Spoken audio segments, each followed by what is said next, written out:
I wonder between Thumbtack and Homeadvisor if any of the national franchises, Stanley Steamers, whatever they might be.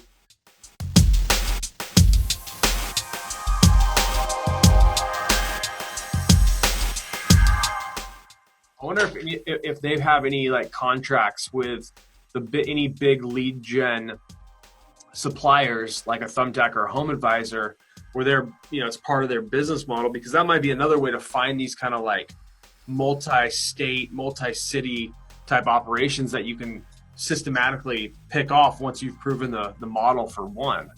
Right, absolutely. That might be another way of approaching that. I think, just kind of brainstorming with you, I think these relationships exist in almost every industry. They don't have to necessarily be a supplier supplying materials.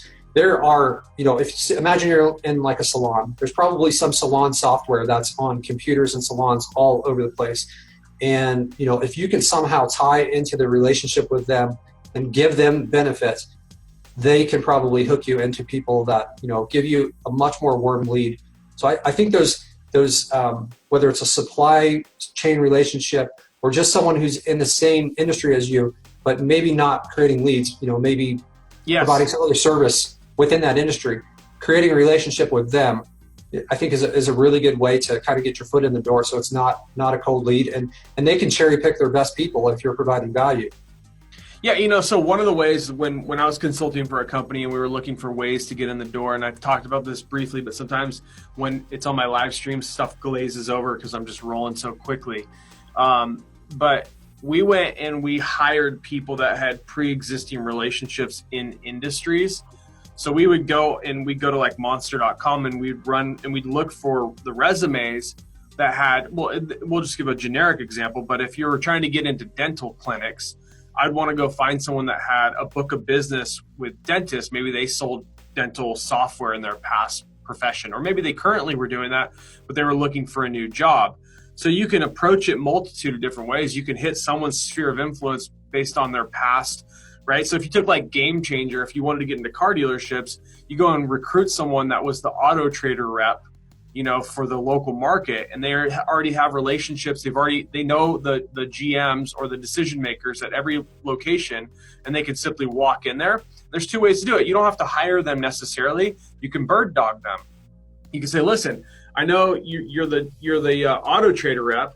I know your income's probably capped at your current position. What if I could show you another way to make another 5 to 10 grand a month with the relationships you already have without working on a competing product? And you could just walk me through the front door and I can just coordinate with you. And so it's a way to kind of give them an idea, the people that are employees with this employee mindset, it's a way to give them an idea of how to maybe double up their income without leaving their current job and you having to take the risk of hiring them, but still piggybacking on all their relationships like you have with this national supplier of this chemical or whatever it is that they're supplying, that you're able to kind of piggyback on their long-standing relationships, Yeah, I think that's excellent. It seems like a win-win, and I don't know why they wouldn't want to do that. If it's risk-free for them, as long as you don't come in there and damage a relationship with their existing client. But if you're offering something of value, and it seems like a no-brainer for them to take an opportunity and increase their income. Yeah. So I mean, just like for everyone listening in, one maybe exercise everyone can do when you're thinking about going into your next niche and you're not sure how to penetrate that market, maybe think of 3 or 4 different types of suppliers. If you're going into the restaurant niche, who's their food supplier, or who's their, linen supplier, or who's their cleaning company, whatever, right? Whatever niche you're going into, maybe write down all these different people that are servicing that niche, and that'd be a good starting point to find maybe someone that wants to double up or triple up their income on or adding some second money income streams through totally subsidiary businesses. In fact, I know that Corey Long, because you're in his boot camp, I know that his largest client came through the IT relationship that he had with his business partner. They ended up being business partners, and I believe he bought him out altogether. But the IT company had this relationship with Corey's largest client, and the IT company that he went into business with on this deal for search and lead gen that he's the guy that actually walked Corey through the door for that conversation, which in turn turned into this monster deal, right? So it was by proxy that Corey got that deal, not through a straight cold call, cold email, Eugene review, license to pitch.